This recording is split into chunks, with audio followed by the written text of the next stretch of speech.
Good morning mga kalukban. So meron tayong gagawin dito isang board ng Panasonic na automatic washing machine. So galing to sa Albay, Bicol. Ayan po ang nila address. So galing po to sa Bicol mga kalukban, board ng Panasonic. So ito, pinagawa nila na sa technician. So hindi po siya nagawa. Nangyari dito, natuluyan siya nawala ng power. Ayan, so pinadala sa atin dito mga kalukban dito sa Calamba, Laguna. Ayan. So ngayon buksan natin mga kalukban tong karton na to. So ito yung sir yung niya. Ito na po sir yung board nyo. Dumating na. Hindi ko pa siya nabuksan. Ayan. So tingnan natin kung anong problema nito mga kalukban. Buksan natin yung board ng mga kalukban na pinadala sa atin.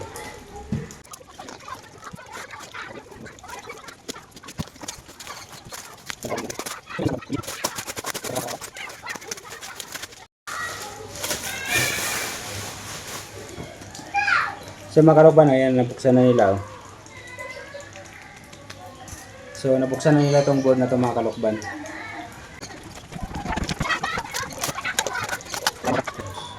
So check natin to mga kalukban kung bakit nawalan siya ng power.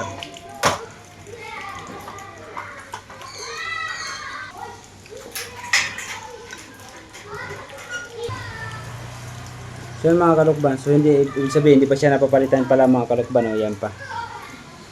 Nandiyan pa yung nandito pa yung IC niya, hindi pa natatanggal. But dito, binuksan na nila. At dito may mga nakita na po dito mga hininangan. Ayan. Mga kalukban, testing muna natin bago tayo mag-repair nito. So yan, di pa rin siya, ito di siya napalitan. So ngayon, testing natin kung wala talaga power. Yan, saksak natin. At on natin dito mga kalukban. So wala talaga siya kahit anong gawin. Wala siyang power now. Pero sabi nila sir dito ay H52 error lang. Ngayon dahil may gumalaw sa board na to, nawalan siya ng power. So check natin mga kalukban kung anong problema. So yung mga kalukban, nilinisan natin yung board nila sir. Dito pala may mga sirang pyesa, resistor, tsaka ceramic capacitor. Ang problema lang dito, hindi ko siya nai-record. Nagbibideo, akala ko na-record siya. So, hindi ko po nakuha na nabidyohan yung sirang dalawang pyesa na isang ceramic at isang resistor. So, mamaya ko na lang papakita mga kalukban pag nagawa na to. So, dito, nag-voice over na ako mga kalukban para masabi ko yung naging sira po niya. Mga kalukban, napalitan ko na rin po, napalitan ko na pala yung, yung resistor. Ayan. Pinalitan ko yung resistor. Tapos itong kapasitor, pinalitan ko na rin siya kasi itong kapasitor shorted na. Ayan, to, tinanggal ko na po yung niya dito, yung luma. Ayan yung luma po yung mga kalukban yan. IC. So ito yung papalit natin. Ayan. So ang number ng IC po mga kalukban, ayan po siya.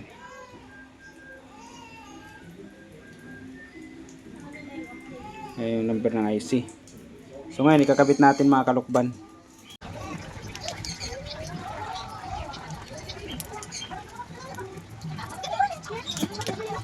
So yan, nakikabit na natin yung IC mga kalukban. So testing natin at nalinisan ko na rin po yung ating itong board na to.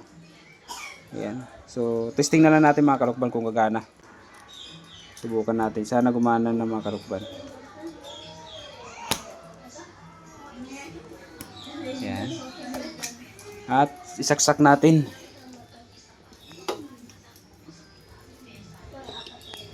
Saksak.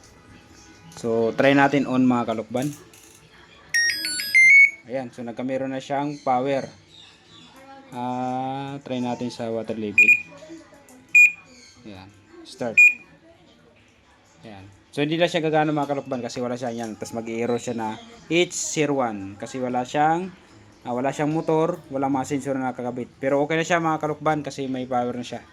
Okay na yung ginagawa nating board mga kalukban. Salamat po sa Diyos sa pagkakataon na pinagkalob sa atin, lalo sa ating mga kalaman mga kalukban. So ito mga kalukban, ipapadala natin ngayon to ulit sa Bicol. Mamaya ipadala natin. Tapos ang payment pag dumating na kay sir ang board at na-testing na gumana na yung board nila. Nasa kliyente naman yung mga kalukban. Kung gusto nila magbayad agad, naman ngayon nagawa na, ipapasin natin yung video, gumana na. Nasa kanila kung ipapadala yung payment or Kung gusto nila para sigurado, pagdating ng board nila, tsaka na babayaran yung repair natin dito. At pag gumana sa kanila. So yan ang pinalitan natin mga kalukban. So kaya din naman siya nawala ng power. Ang totally talagang problema lang, ito lang IC. So kaya siya nawala ng power kasi dahil dito. Yan o. Itong resistor na maliit na basag. Tapos ito naman na capacitor shorted. Shorted itong capacitor. So pinalitan ko na po siya mga kalukban. So yan lang hindi naman talaga yung problema ng dalawa na yan. Hindi naman yan sira. Nasira lang dahil sa pag-repair po nila. Ewan ko kung bakit naging short ito kasi bihira man itong mag-short na capacitor.